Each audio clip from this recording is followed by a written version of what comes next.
Dukung terus channel ini dan jangan lupa tekan tombol like dan subscribe-nya. Jika ada kesalahan pada gambar, harap dimaklumi. Karena alur cerita novel dan komik sedikit berbeda. Selama 2 hari terakhir dengan Suke hilang, anjing ini telah membuat masalah di mana-mana. Sekarang semua penjaga kota kekaisaran telah secara khusus membentuk unit penangkap anjing. Bibir Suke berkedut tak terkendali setelah mendengar ini. Dia tahu bahwa Buttfast tidak akan tinggal diam di kota dan pasti akan menciptakan masalah. Guk, guk, guk. Pada saat ini, suara gonggongan anjing terdengar dari depan. Suke bisa melihat sesuatu yang tampak seperti keributan besar. Sepertinya ada banyak anjing di depan. Berhenti. Cepat, tangkap iblis anjing itu. Kami menerima perintah bahwa iblis anjing itu berasal dari fraksi surga yang meledak, hewan peliharaan Suke. Kita harus menangkapnya dan membuatnya memberitahu kita keberadaan Suke. Mereka yang bisa menangkapnya itu akan dihargai dengan mahal. Suara gonggongan segera diikuti oleh teriakan penjaga. Suke dengan cepat menyembunyikan dirinya di satu sisi. Dia melihat Buttfast memimpin sekawanan besar yang terdiri dari 70 hingga 8 anjing, seolah-olah mereka semua memberontak melawan penjaga kota kekaisaran.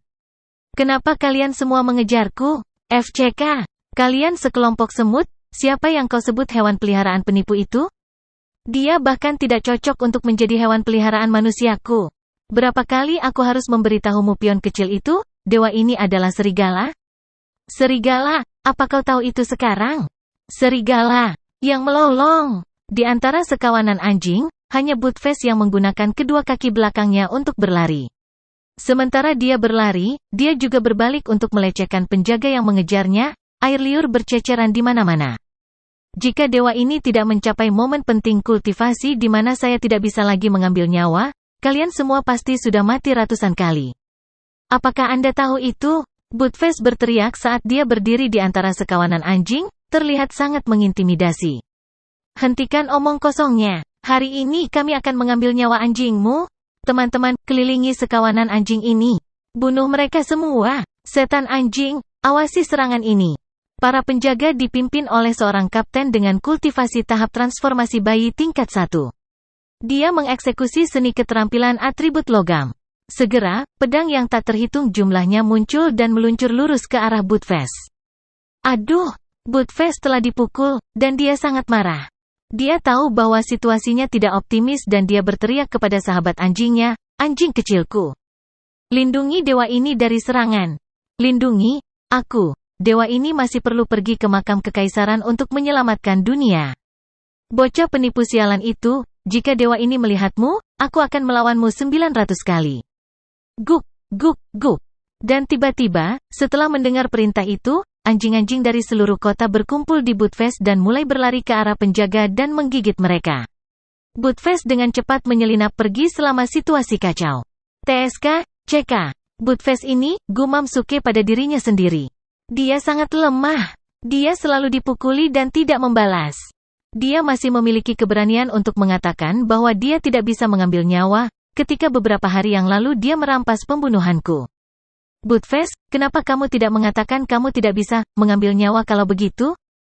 Setelah menyaksikan penderitaan Buttfast yang menyedihkan secara rahasia, Suke tidak bisa menahan tawa.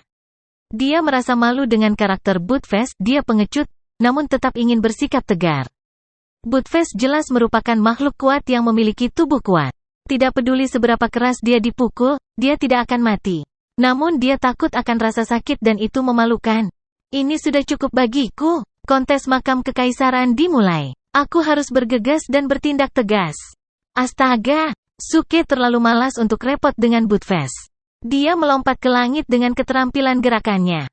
Ledakan. Di bawah mata banyak orang yang tercengang, Suke mengeksekusi 8 api penghancur limbah di udara, membentuk sepasang sayap api hitam yang memanjang lebih dari 100 kaki dari punggungnya. Sayapnya menyebar jauh dan lebar dan hanya dalam beberapa saat, dia sudah jauh. Orang-orang yang mengawasinya dari bawah terpesona oleh tindakannya yang gagah dan aura yang kuat. Jauh, Buttfast, yang baru saja menyelinap ke sebuah gang tiba-tiba melihat ke langit dan tercengang. Surga? Keterampilan macam apa itu? Itu terlalu kuat. Sayapnya terbuat dari api hitam, benar-benar menakutkan. Apakah orang itu dari negara api? Melihat kemana dia menuju, dia seharusnya menghadiri kontes makam kekaisaran.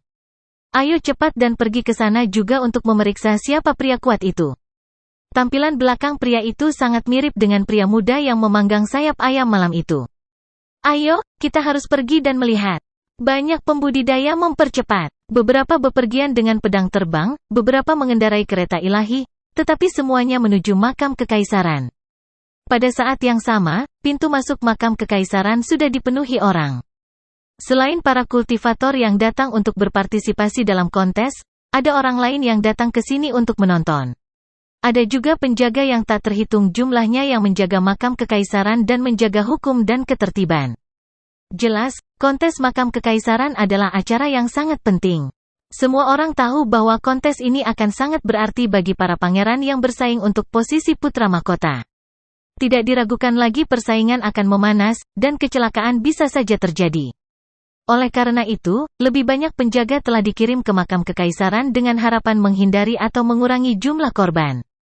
Kontes makam kekaisaran untuk para pangeran tahun ini bahkan mungkin yang paling menarik dalam sejarah. Para pangeran yang bersaing untuk posisi itu telah mengeluarkan upaya besar atau membayar harga yang luar biasa untuk mengundang pembudidaya elit terkenal untuk bergabung dengan tim mereka dan mencoba kontes bersama. Menurut aturan, selama satu orang dalam tim melewati pos pemeriksaan, itu berarti seluruh tim akan melewati putaran kontes itu.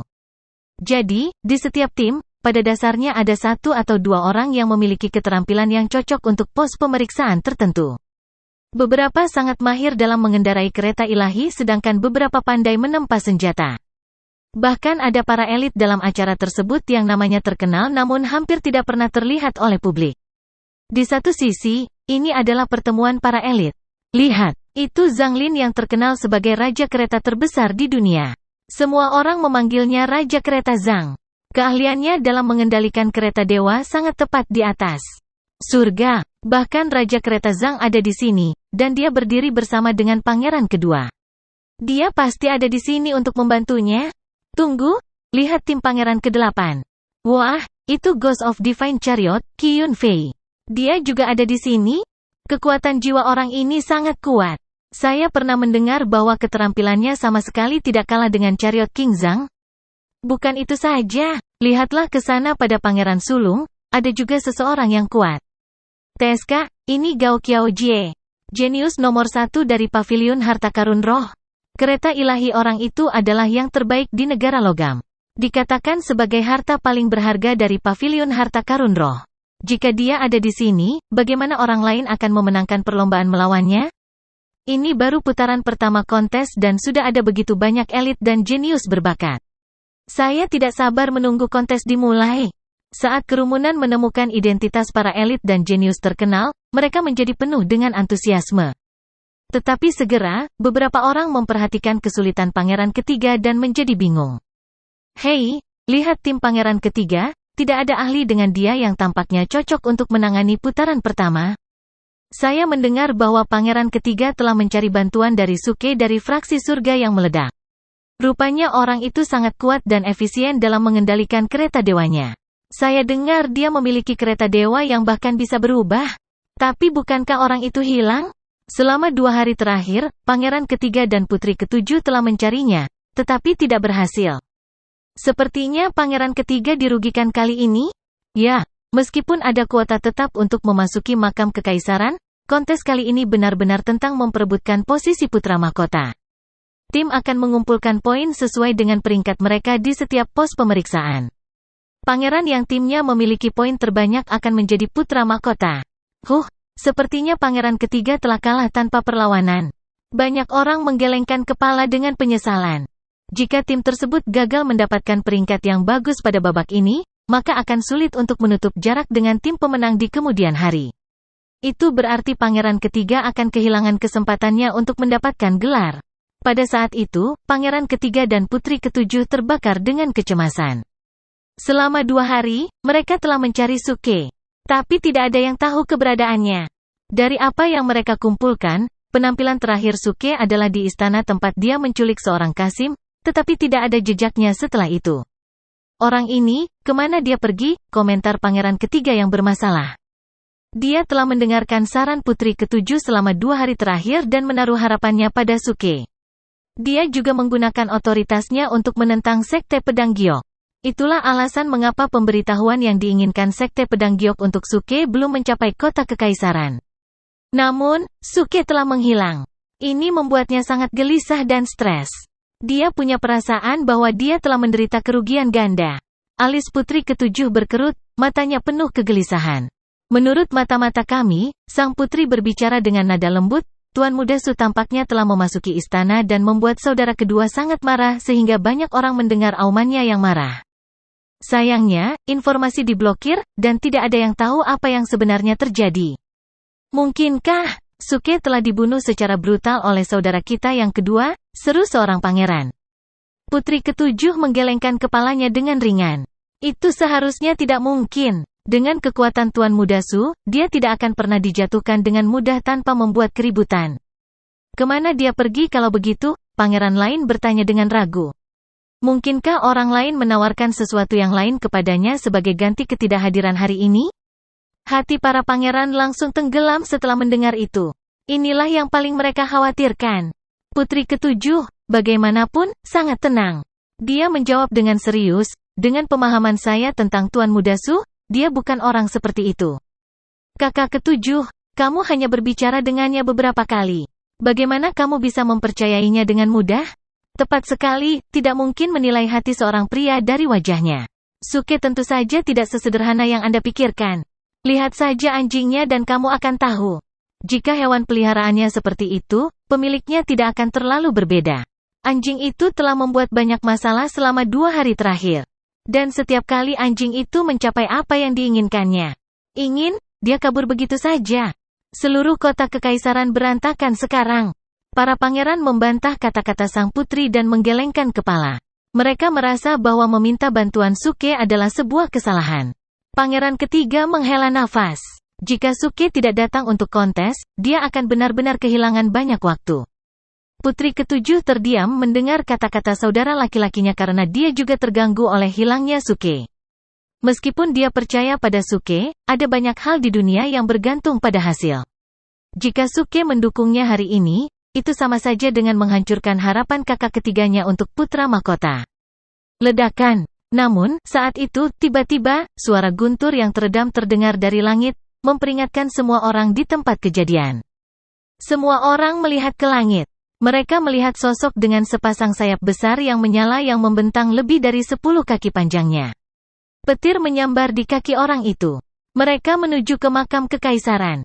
Itu adalah Suke. Sosoknya yang agung, ramah tamah, heroik dan keren langsung memenangkan hati banyak pembudidaya wanita yang hadir. Putri ketujuh sedikit terkejut. Dia kemudian menepis semua emosi negatif yang dia alami dan tersenyum, benar-benar lega.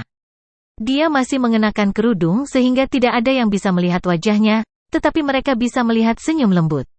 Dia akhirnya di sini. Bang! Sebuah suara keras terdengar. Suke tampak seperti bintang jatuh dari langit saat dia meluncur turun ke bumi, menghantam tanah dengan keras. Semua orang tercengang. Untuk membuat penampilan seperti ini adalah pertunjukan yang kuat dari kehebatannya. Itu terlalu mencengangkan. Jika seseorang meringkasnya dalam satu kata, kata itu akan menjadi gagah. Tuan Muda Su, kamu akhirnya di sini. Putri ketujuh sangat senang dan gembira karena Suke akhirnya muncul. Suke memiliki satu lutut di tanah. Kepalanya ditundukkan dan salah satu tangannya mengepal, dengan dahi bertumpu di atasnya. Suke mendarat di salah satu pose tangguhnya. Ya, saya di sini. Sudut bibir Suke melengkung. Kepalanya sedikit terangkat untuk melihat putri ketujuh. Embusan angin bertiup ke arah Suke, menyapu pinggirannya dan memperlihatkan senyum centilnya yang gagah. Putri ketujuh sedikit terpana oleh senyum itu. Wajah cantiknya di balik kerudungnya berubah menjadi senyuman juga. Tuan Muda Su, saya tahu Anda pasti akan datang. Sebagai bintang kecepatan Gunung Akina, pengemudi tua yang terkenal, bagaimana mungkin saya tidak tampil dalam kontes seperti ini? Suke berdiri sambil tersenyum, dan melirik ke pintu masuk makam kekaisaran. Sebuah jalur terbentang dari pintu masuk ke jalur gunung yang berkelok-kelok yang bisa menuju ke kaki gunung. Kedua sisi jalan penuh dengan penonton dan barisan penjaga berdiri tegak. Jelaslah bahwa jalur gunung adalah jalur balap untuk kontes kereta ilahi. Suke melihat sekilas jalan itu dan dia langsung senang melihat jalan itu memiliki tikungan yang berurutan. Ini terlalu cocok untuk pengemudi tua seperti dia dan kesempatan besar untuk bertindak tangguh. Dia bisa menikmati perasaan berlari melalui tikungan berturut-turut dengan melayang dengan mobilnya. Saya merasa bahwa saya mungkin sedang ditatap oleh seseorang gay. Tiba-tiba, Suke merasakan niat membunuh tidak terlalu jauh. Dia berbalik dan melihat wajah suram pangeran kedua. Sejak Suke mengosongkan semua yang ada di dalam brankas harta karunnya, pangeran kedua tidak berani mempublikasikannya. Dia hanya bisa diam-diam melibatkan pembunuh untuk menemukan Suke, tetapi para pembunuh tidak dapat menemukannya selama 2 hari terakhir juga.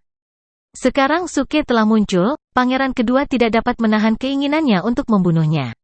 Dia hampir tidak bisa menahan diri untuk tidak memberikan pukulan mematikan kepada Suke. Hei, Fatih kedua, kamu di sini juga?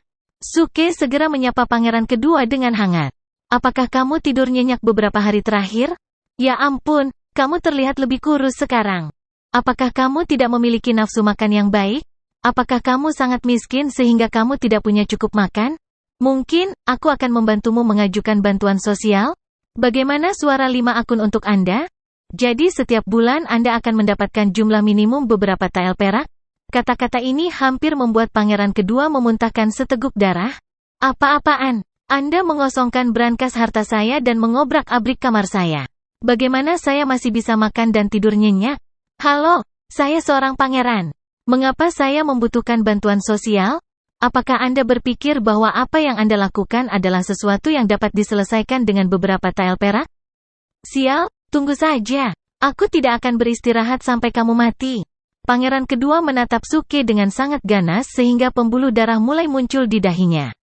Dia tampak marah. Apakah kamu Suke? Seorang pria di dekat pangeran kedua melangkah maju dan menatap Suke tanpa ekspresi. Alis Suke berfungsi. Dari mana si idiot ini berasal? Dia pikir. Sepertinya dia dendam padaku. Tuan Muda Su, pria ini adalah raja kereta terbesar di dunia, Zhang Lin. Anda harus mewaspadainya nanti. Putri ketujuh berjalan ke Suke dan memberitahunya dengan ekspresi serius. Jelas, gelar Chariot King bukanlah reputasi yang diterima begitu saja yang bisa diberikan kepada siapapun. Bahkan putri ketujuh tidak berani meremehkannya. Namun demikian, Suke tidak terpengaruh sama sekali. Saat mengemudi, saya hanya memperhatikan 2 hal, yaitu, gerakan cepat dan postur gagah. Selebihnya, saya tidak peduli. Percaya diri, ini percaya diri. Putri ketujuh berpikir saat matanya sedikit berkedip. Apa yang dia hargai adalah tingkat kepercayaan Suke yang luar biasa. Dia percaya bahwa hanya orang dengan kekuatan luar biasa yang memiliki sikap percaya diri seperti itu. Suke melihat ke arah Zhang Lin dan menjawab dengan nada dingin, apakah saya Suke atau bukan? Itu bukan urusanmu, oke. Ekspresi Zhang Lin menjadi gelap. Awalnya, dia telah mendengar bahwa Suke memiliki keterampilan luar biasa dalam mengendarai kereta ilahi dan ingin mengejeknya. Tapi dia tidak menyangka orang ini begitu kasar. Dia sekarang marah dan meludah, saya Zhang Lin. Bukan urusanku, Suke menjawab dengan kasar lagi. Kata-kata bukan urusanku itu tidak hanya hampir membuat Zhang Lin gila karena marah, tetapi juga membuat semua orang yang hadir merasa kesal sekaligus geli melihatnya. Orang ini memiliki lidah yang tajam. Siapapun yang berbicara dengannya bisa mati karena marah. Tapi dia membuat marah Chariot King Zhang. Kurasa dia tidak akan memiliki waktu yang mudah nanti. Itu pasti. Keterampilan mengemudi Chariot King Zhang telah mencapai puncaknya dan sangat menakjubkan. Bagaimana Suke bisa dibandingkan dengan dia? Haha, ini disebut dia yang tidak tahu apa-apa tidak takut apa-apa. Banyak orang menggelengkan kepala dan berpikir bahwa Suke sangat kurang informasi.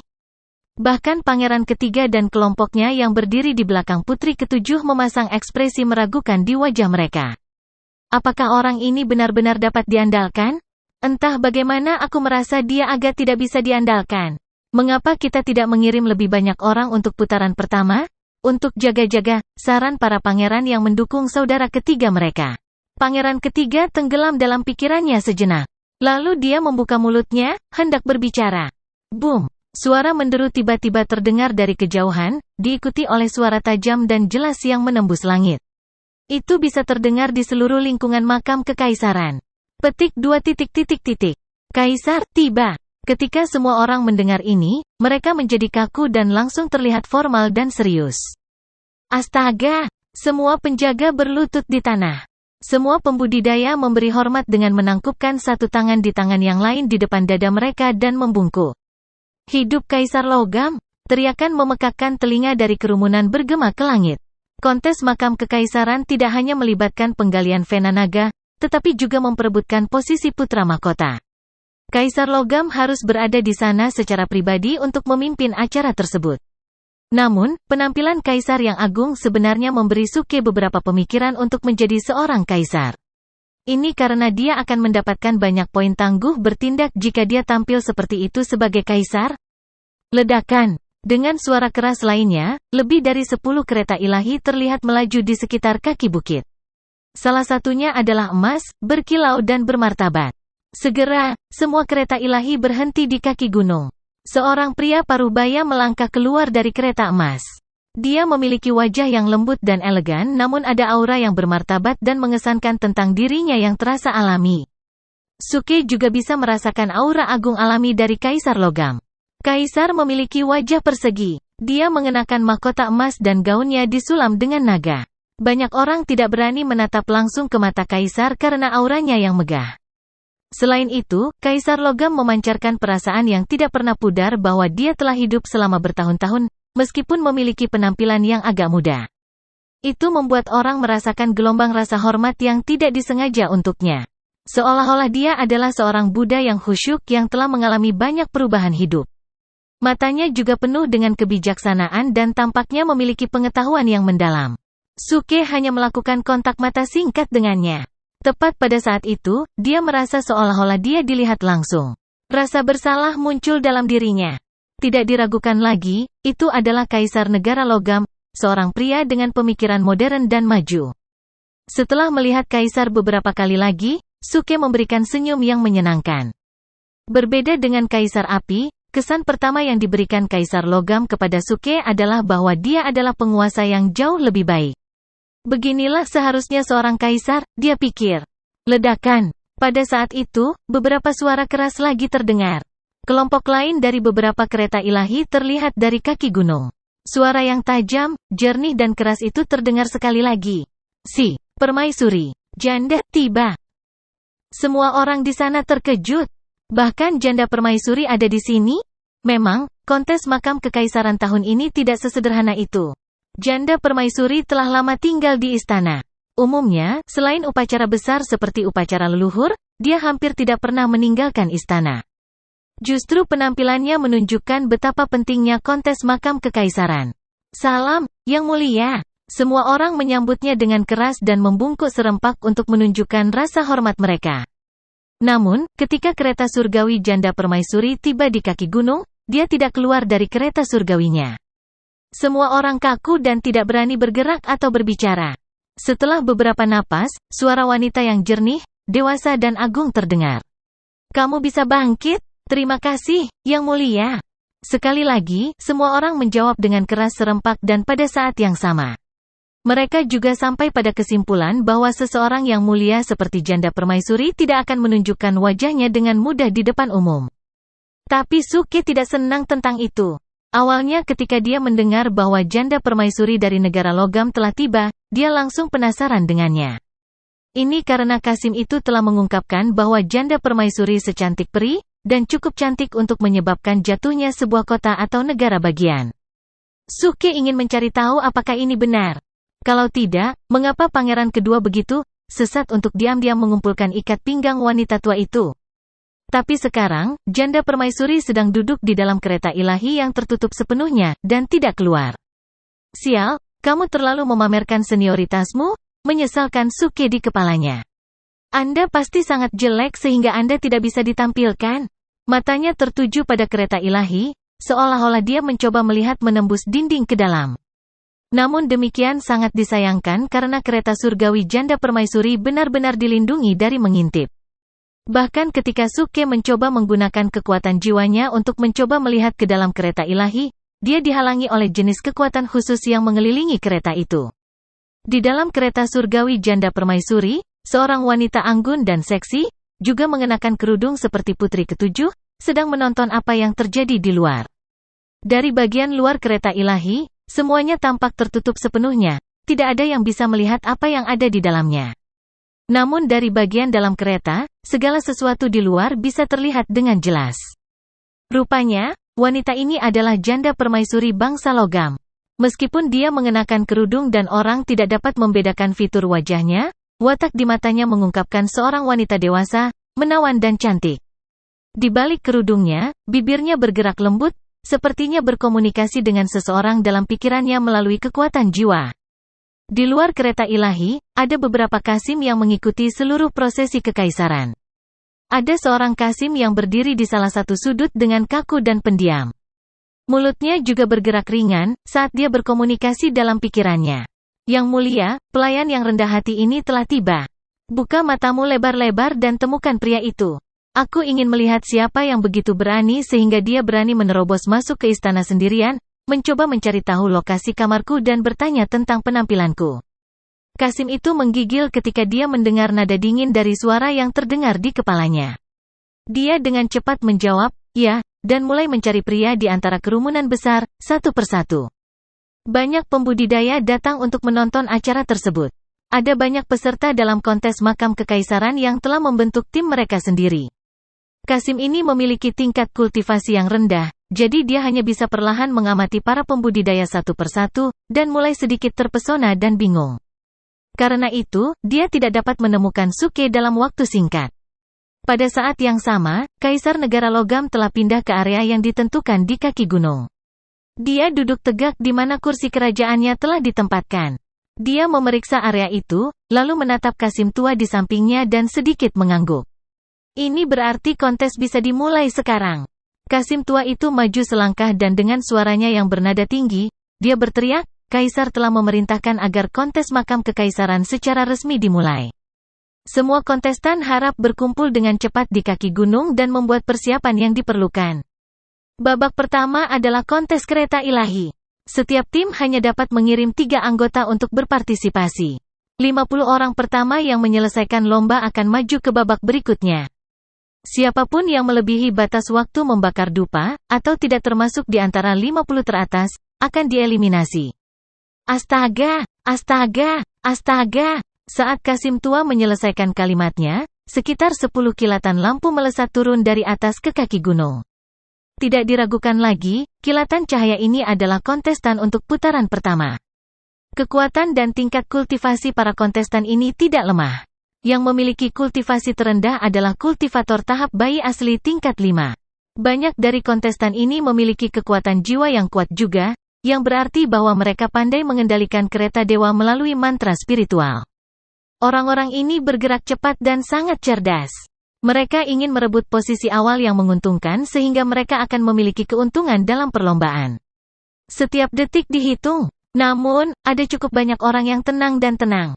Mereka punya rencana sendiri dan keuntungan seperti itu terlalu kecil dan terburu-buru karena itu di bawah martabat mereka. Salah satu contohnya adalah kereta Raja Zhang dari tim Pangeran Kedua. Dia mengeksekusi skill gerakan dengan santai, dan dengan tangan di belakang punggungnya, dia melayang perlahan ke kaki bukit. Dia memiliki aura kekuatan dan kepercayaan diri yang besar. Jelas, dia berpikir bahwa dia pasti akan mencapai kemenangan. Dia melihat sekilas para pesaing di sekitarnya. Tidak ada orang yang perlu dia perhatikan. Di tim Pangeran ke-8, hantu kereta ilahi, Qi Yunfei, masih mengobrol santai dengan Pangeran ke-8. Dia tampak nyaman, santai dan alami. Dia memandang para pesaing yang bergegas ke kaki gunung dengan penghinaan dan ketidakpedulian. Adapun jenius nomor 1 dari Paviliun Harta Karun Roh, Gao Qiaojie, yang berada di tim Pangeran Sulung, dia perlahan terbang menuju kaki gunung. Dia mengeluarkan beberapa kertas dan pena dan mulai menggambar sesuatu dengan serius. Mereka yang memiliki mata tajam bisa melihat apa yang ada di kertas dengan sekali pandang. Astaga, Gao Qiaojie masih sangat tenang saat ini. Dia sebenarnya sedang memikirkan desain baru untuk kereta dewa. Wow, banyak penonton berseru kaget. Itu kekanak-kanakan, sangat kekanak-kanakan, cibir Suke. Mereka adalah penjahat tangguh bertindak. Ini semua adalah metode kekanak-kanakan tindakan keras yang saya berhenti gunakan ketika saya berusia 3 tahun. Suke berdiri di atas bukit, menggelengkan kepalanya dan penuh penghinaan. Mengapa kamu mengatakan itu, Tuan Muda Su? Putri ketujuh berbalik menghadap Suke. Mata indahnya menatapnya penuh tanya. Kau tahu, orang-orang ini terlalu sok.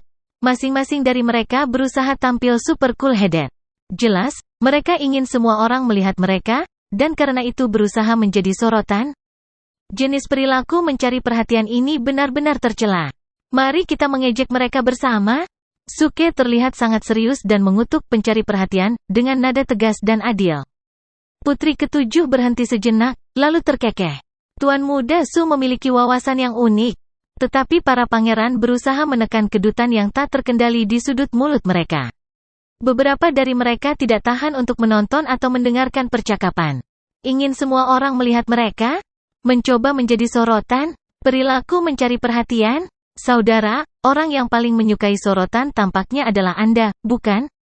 Anda membuat begitu banyak kebisingan dan dampak tentang kedatangan Anda sekarang. Mereka yang tidak tahu tentang kultivator mungkin berpikir bahwa dewa telah turun.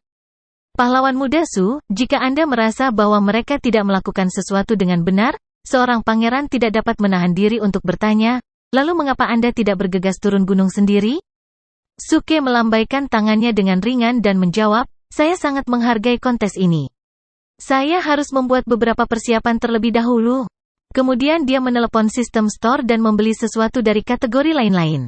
Saat berikutnya, di bawah ekspresi bingung dan kaget dari kerumunan, Suke duduk di tanah dan mulai melepas sepatu bot pendeknya. Dia memegang gunting kukunya yang baru ditebus dan kakinya sekarang terbuka di depan semua orang. Tunggu sebentar ya, aku akan memotong kuku kakiku dulu. Kalau tidak, itu akan mempengaruhi kinerjaku.